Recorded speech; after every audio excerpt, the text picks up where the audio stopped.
Digital safety for kids या series मधला आजचा विषय आहे ऑनलाईन स्ट्रेंजर्स.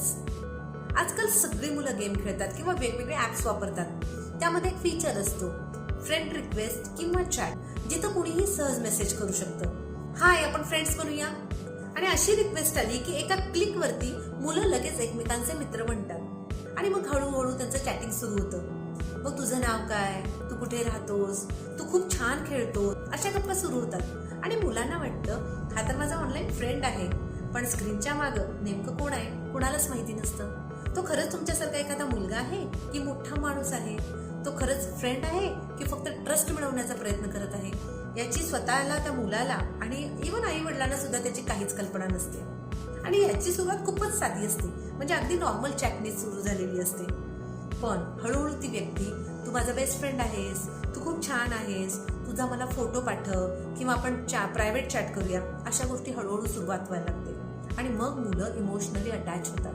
त्यांना वाटतं हा मला समजून घेतोय किंवा ही व्यक्ती खूप चांगली आहे.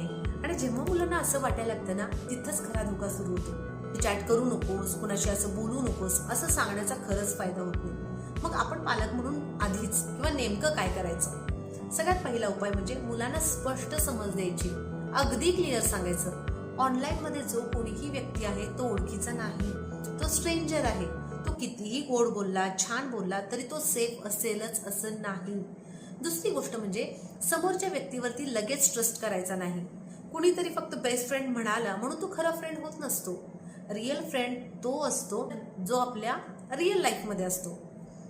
तिसरा उपाय, त्यांच्याशी ओपनली कम्युनिकेट करा पाहिजे. मुलांना असं वाटलं पाहिजे की मी आई बाबांना काहीही सांगू शकतो. पण जर मुलांना वाटलं की आई बाबा मला रागावतील, ओरडतील, तर ते आपल्याला काहीही येऊन सांगणार नाही. आणि खरा प्रॉब्लेम तिथंच सुरू होतो. कारण जोपर्यंत मुलांच्या आयुष्यामध्ये काय चाललंय हे आपल्याला कळणार नाही, तोपर्यंत आपण त्यांना योग्य पद्धतीने गाईडच करू शकणार नाही. शेवटी ऑनलाईन स्ट्रेंजर हा रिअल लाईफ स्ट्रेंजर सारखाच असतो. फरक फक्त इतकाच असतो, एक स्क्रीनच्या बाहेर असतो आणि एक स्क्रीनच्या आतमध्ये असतो.